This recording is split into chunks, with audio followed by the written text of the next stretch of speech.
Everybody enjoy this hot, humid day? The people were down here that did. I was down here mowed the yard. Well, we take that down and it's hot down here, we're going back up.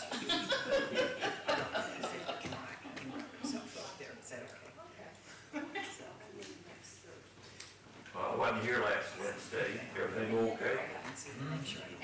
What luck? I forgot what we all had. What luck? It was hot, but It was good. we had Buffy make a salad. Oh, okay, that's You right. brought the green beans. Oh, that's right, yeah, okay. Prayer request? Chick-fil-A. Yes, ma'am. The cousin that I had on the prayer list for so long, that had leukemia, and underwent a bone marrow transplant, she passed. Oh, sorry, lovely. So remember that family. It was Lynn Cooper. I had surgery yesterday, cataract, wonderful today. Look, it's all right to wait till you get old to have cataract surgery, but if you have a knee surgery, get it done in your 50s. Now you tell me. 10 years ago. Yes, sir. Just not much of an update, but my buddy Wade that had the brain surgery, he's, I guess, making some progress, but it's still slow. Is he home? Yes. Okay. Your wife's out hiking? Allison and her hiking buddies are in Spain doing the Camino. In where? Spain. What Espanol. I thought you said. They get back on the 12th, Saturday the 12th. It's a hog tree.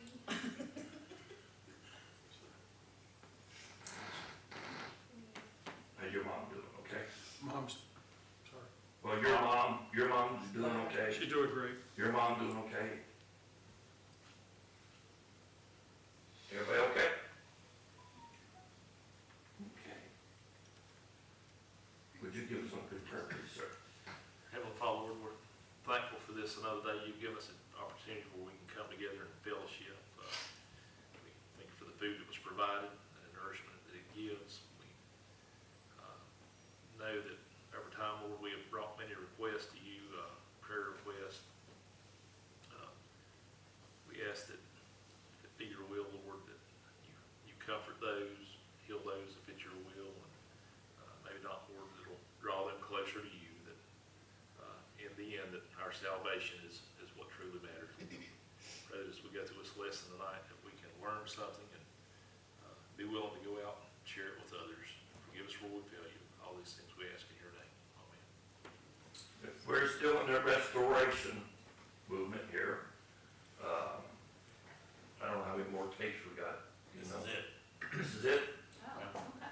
I just put in number 5, this is the last one. Okay. How long does it take us to get through one? Usually 2 weeks. 2 weeks.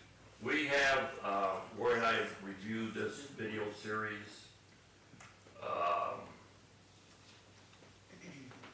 that, who gave it to us? Margaret. And we went and we reviewed it, and this looks very interesting, a lot of good information.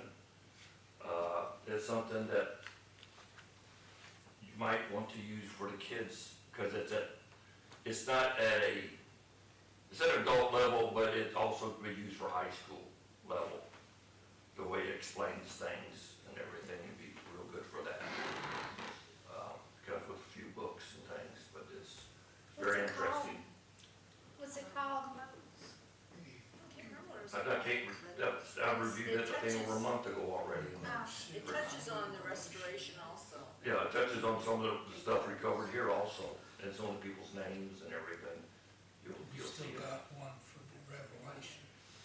You got the one for Revelation too? Well, we got, however you want to run it, Revelation then. We Is got it the some, same guy? same guy, yeah, go ahead. Oh, so is it what we had when he came here? Not his, but the Revelation is. The one I've seen, the one I've talked about, nobody's seen yet. Oh, Okay. All right. Action. We we'd like to take you on a little tour that we took our students on, at least part of it. This is the picture of Barton W. Stone. And you remember that Barton W. Stone served in the Lexington, Kentucky area at a little place called Cane Ridge. And this is what you would see. Now we can't, I know it's very difficult to see because we cannot block the starlights up above. It'd be better if this was darker.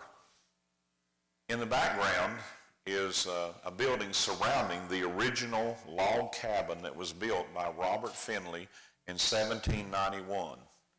We're going to go inside that front door of this building surrounding it, and inside is that log cabin that has was the original building. This is what the Brush Run congregation looked like. Not Brush Run, Cane Ridge, I'm sorry. Thank you, Joanna. Y'all see that little window right there? That was the entrance to the slave balcony. There are only a few churches in America left that are like this, that are still preserved, that had the slave balcony. And the slaves were not allowed to enter the front door. They had to enter with a ladder by the outer door. And they climbed up into the slave balcony, and you'll see it in a few minutes. When this building was originally built, there was no concrete between the logs. And the reason for that was that if during church service they had an Indian attack, they could have their muskets that would fire out between the logs and shoot the Indians. And when the attack was over, they would go ahead and finish church. Isn't that interesting? Now what we're going to do is we went in that building and we went inside. Remember, this is a church within a church.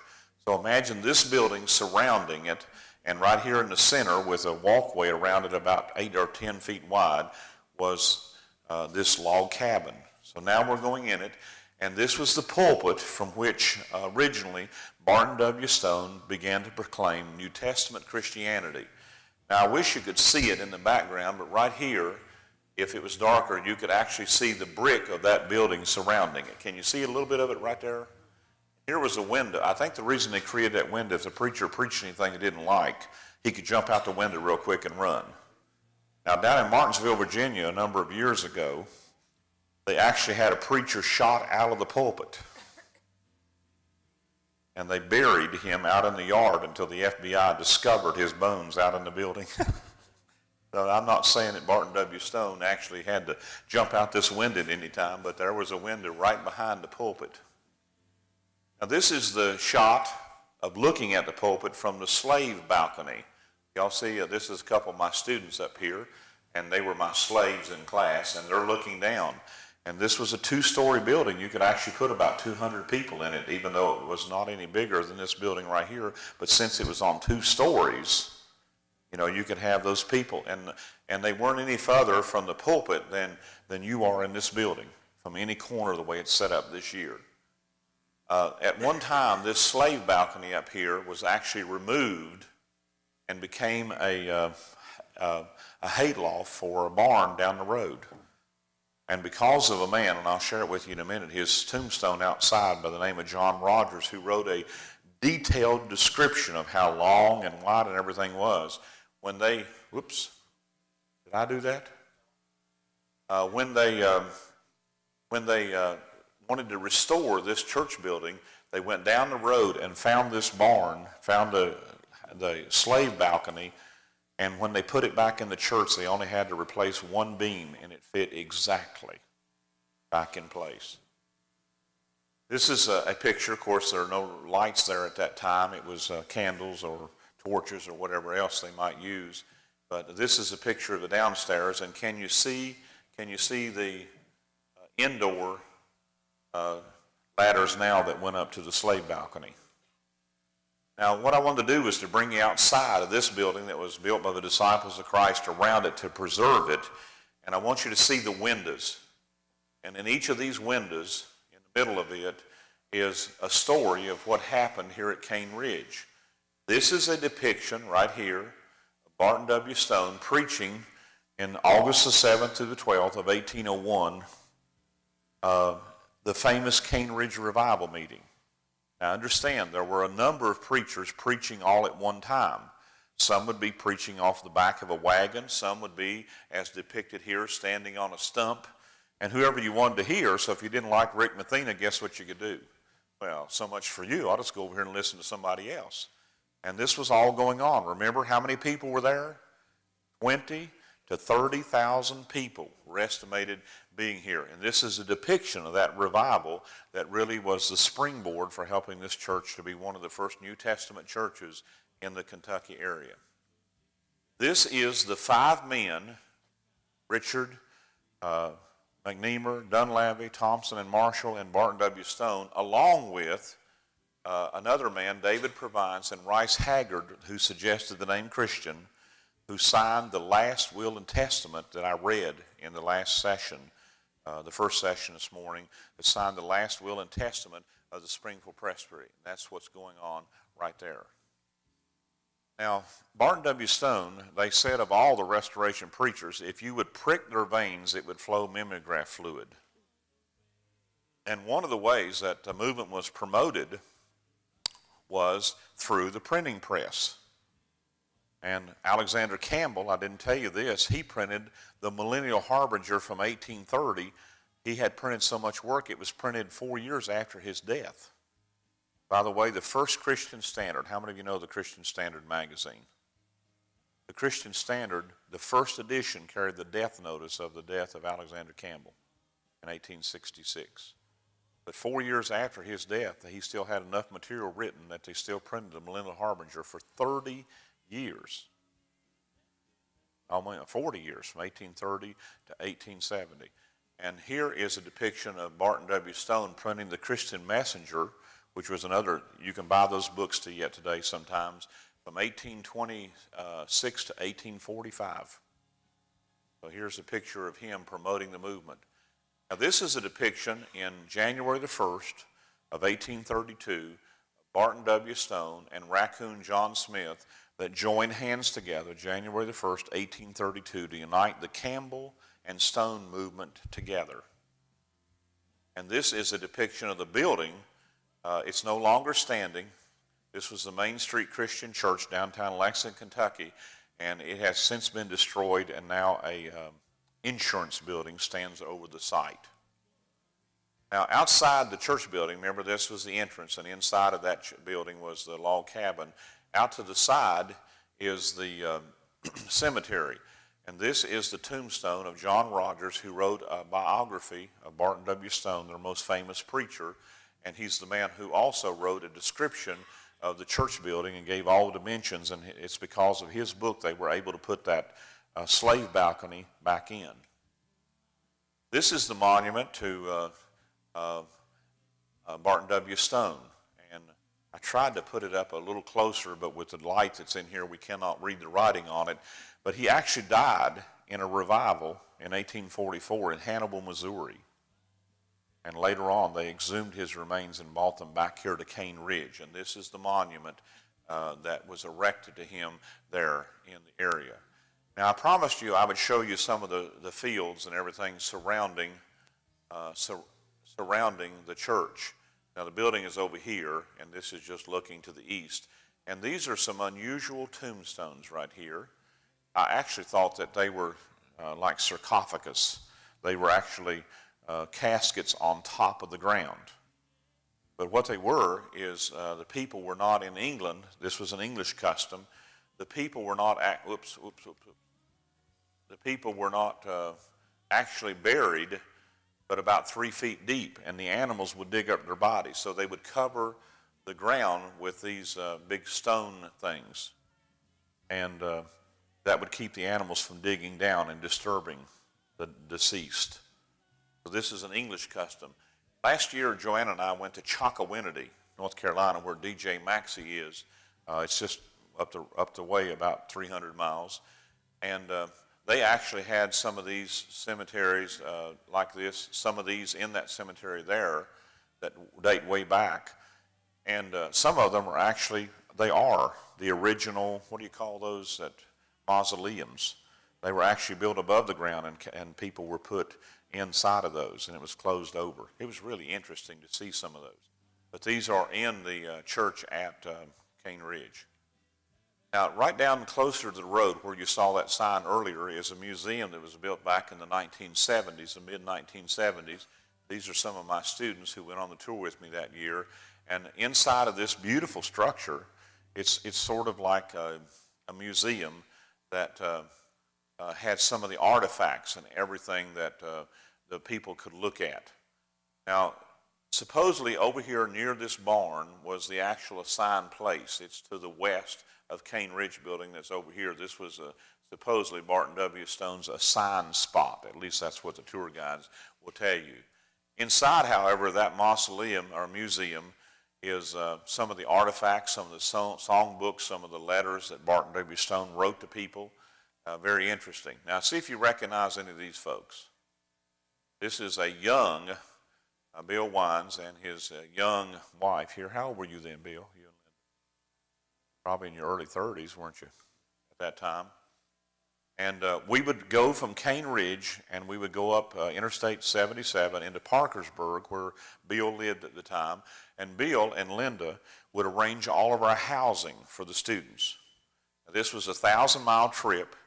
It took 2 days to do it, and we cost the students $40. That's a pretty good deal. Today, just to pay for the gas would probably cost $80. Huh? Yeah, it's going to cost us $400 a piece to be able to go on that tour. And so Bill, this is how he got introduced to the Restoration Movement. And he started going with us on this tour, and that's why we have now the Restoration Destination, because he first got interested in the Restoration Movement when we would take him on these tours with us. Now, isn't that something? So a lot of changes in history of how when you do this thing, it affects this, and dominoes down the line. Now, we would leave there, and Bill suggested one time we ought to go up to Moundsville, and so we went to the Hare Krishna temple. Now you say, well, what's that got to do with restoration history? This was for shock value for our students to say, if we're not going to preach the word, somebody's going to preach what is not the word. And here were these Hare Krishnas. Now remember them? They used to be at the airport and gave away their little flowers and raised money. And this was their temple up there in what they called New Viridian. Is that right? New Viridian. And I wish it was darker so we could see this a little bit better. But here is Bill acting as if he's sick.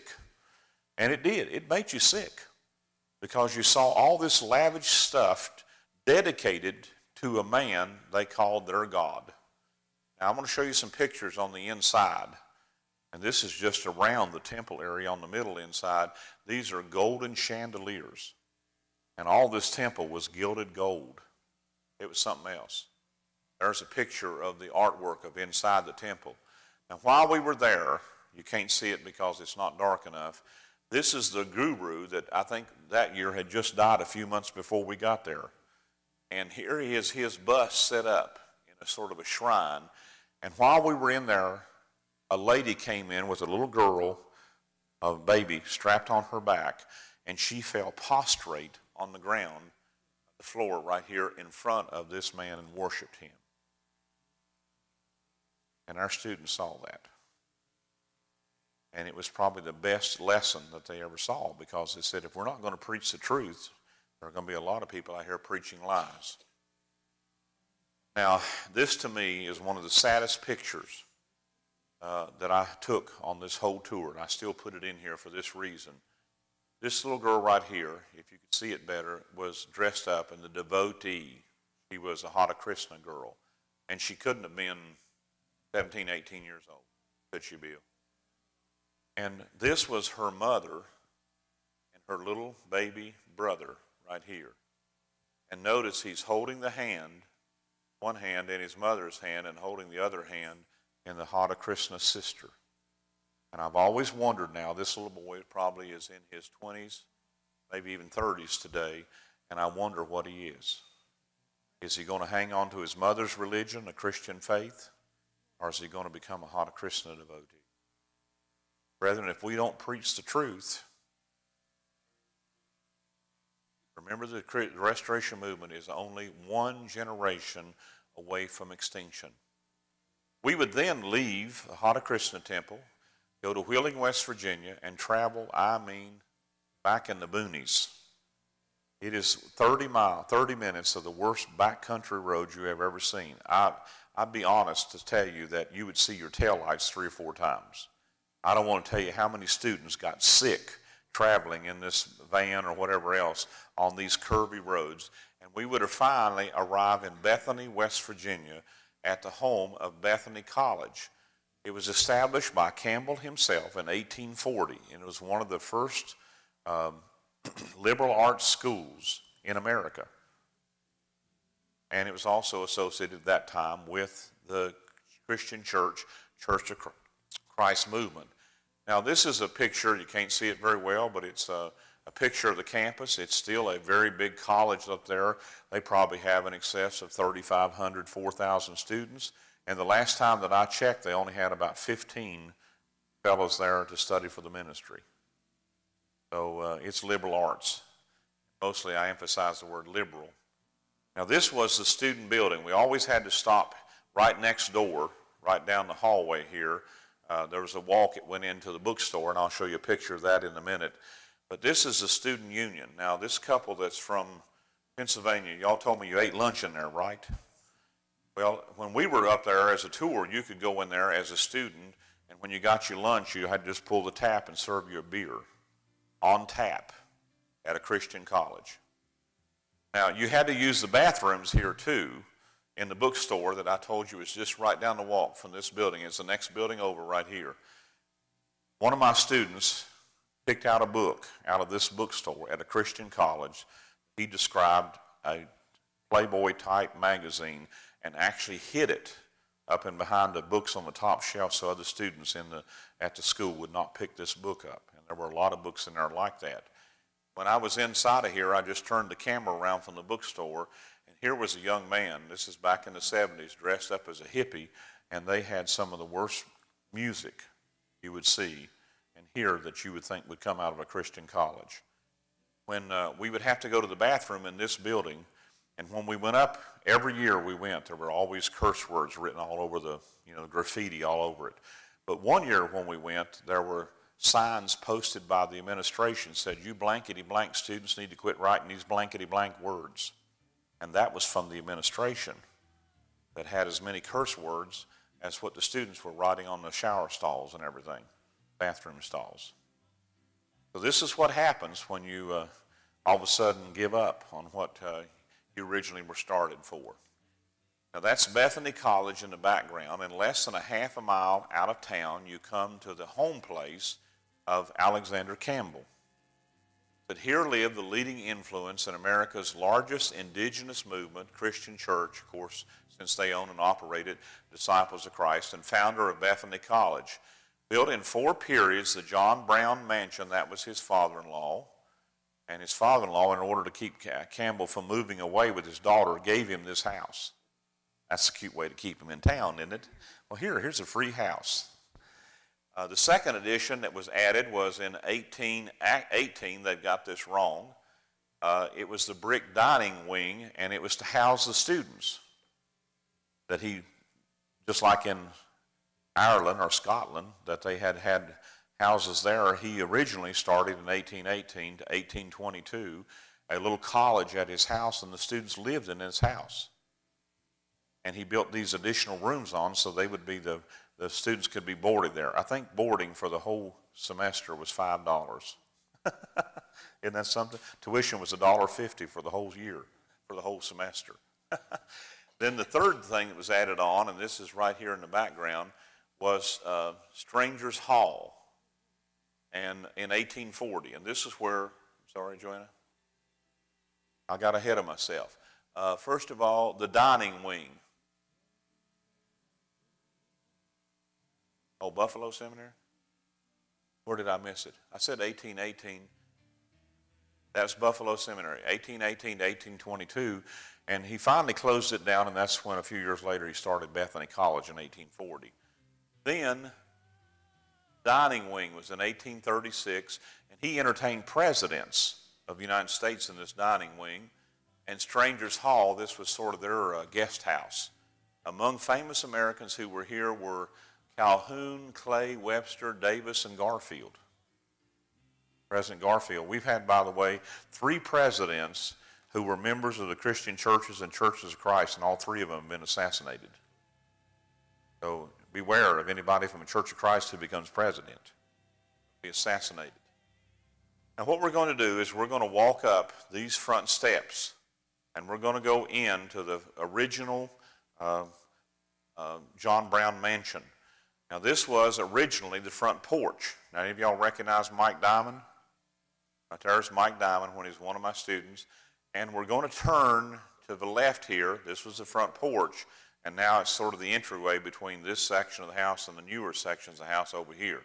And we're going to turn in this room, and we're going to go through the Christian door. Now, how many of you have seen this door?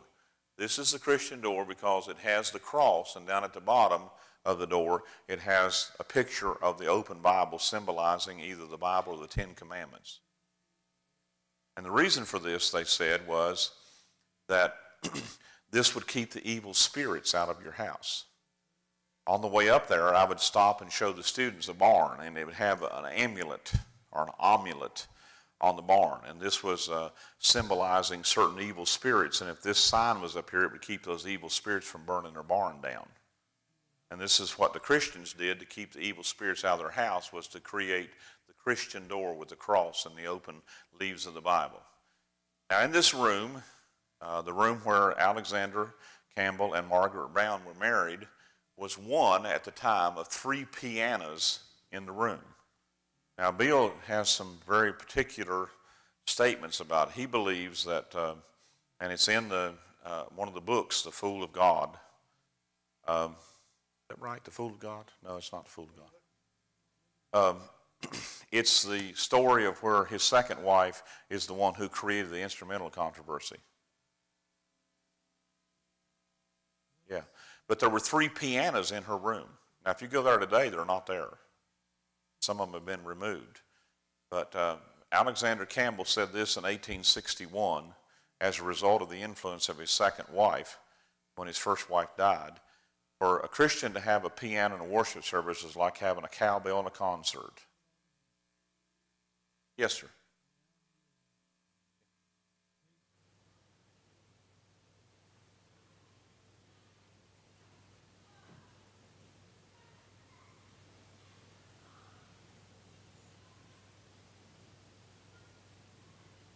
Salinas took those pianos, all the insides taken out, had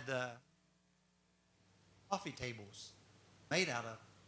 Now, one of them is still in the other one is gone.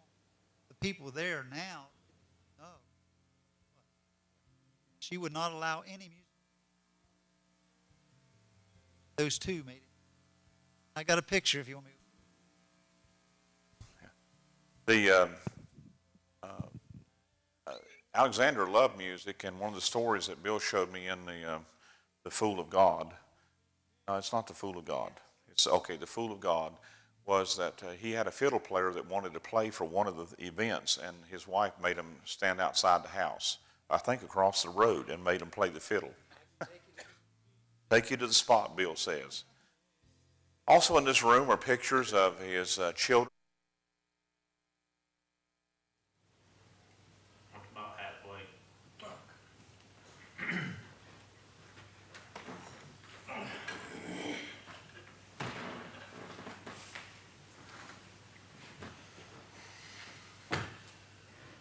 Where are we studying on Sunday? King Solomon. What was King Solomon's downfall? Too many wives. And wives influence what he believes. Not saying that's what happened to Campbell. No.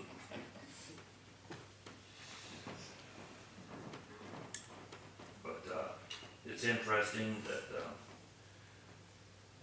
West Virginia has made their roads better now. They're not as bad as they used to be. They're not all dirt anymore. They pave some of them and everything. Right, Richard?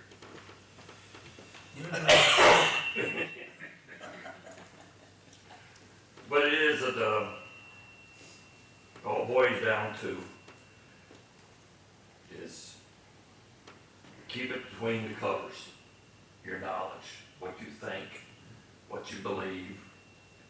Now, what other people say, keep between the back binder and the front binder of your Bible.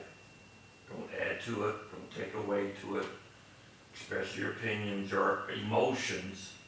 I've seen churches split because feelings get hurt or emotions that have nothing to do with doctrine. Yes. You know, Jesus hurt people's feelings. Jesus told you the truth. He told you what you had to hear. You may not want to hear it, but he told you what we had to hear to have eternal life, and that's what we want out of life. Because eternal life is not, our lives here are short. Eternity is forever. It's like one of our first lessons we ever had, and our men went Tuesday night class. This man had this rope, you know, hundreds of feet long. It's all nice and white, and on the very little tip is red. Here's your life on earth. And here's eternity. It just stretches and never ends. Never ends. And so your life here on earth is going to be a drop in the bucket to what eternity is. Eternity is going to be happy, or it's going to be extremely unhappy. It's your choice. That's the thing is, we have the choice. Do we want to be happy or unhappy? Do we want to do what's right or what's not right? Do what God says or not what God says? Pure and simple. Comments, questions? May hear that feedback besides me? Okay. All right, well, I've got nothing else. Yes, I got sir. something else. Kathy and I've been talking about maybe having a, Inspiration. better word, church picnic And you're gonna lead it. at our house. What evening, Friday or Saturday would be most convenient for most of you? If we do it, we'll try to. Have it in cooler weather. Yes, Well, toward the end of the, so we were thinking, maybe toward the end of September, September. 1st of October, when it cools down. when it cools down, yeah. But what we were gonna have Timberwoods to bring the food, we'll pay for it. But what evening would be better for most of you? This Saturday. Saturday? Saturday? Raise your hand, sir. Okay. Well, it all depends It all on baby depends, yeah, competitions well, for we could us. see what dates that was and Well, kinda, I think every Saturday in October is out. really, no. from now to It's when? just two of us, y'all. Yeah, it's just us. Party on. Yeah, well, we're here, we'll, Yeah, but she raised so much humor to the. I know, to it's the- so funny. I think poor hush puppies might. So y'all don't wanna hear Saturday, about my massage, that's fine. what about Amanda does. 5 o'clock, 4:30, 5 o'clock? Trying to wait till it cooled down, cause it's so hot, like, we were thinking like We'll try to- outside, out We'll back, try to wait just very till it casual. cools down some. And we don't want to infringe on your bedtime either. Well, I'll run you off before my day. Okay, we'll ask again Sunday how might be interested, and then we'll shoot for a Saturday, Friday, Right, Saturday. Saturday, okay. You might have any major trips planned November. in November, Yeah. okay? It'll be too cold by then. We'll so. have, I We're think, going to Florida. Oh, okay. Perfect then, there. Hurricane season to be over with. Yeah, it'll be us. okay, don't let me forget to ask again. I'll remind Okay. you. Okay. Stand up. What you got? It's a bring root. Odell, did you dismiss us with prayer? Father, we thank you for the day. We thank you for this time of fellowship together. We ask your blessing on us as we go our separate ways. Help us to be witnesses to those that we interact with the rest of this week. Bring us back to your house on the Lord's day. For it's in your name we pray with thanksgiving. Amen.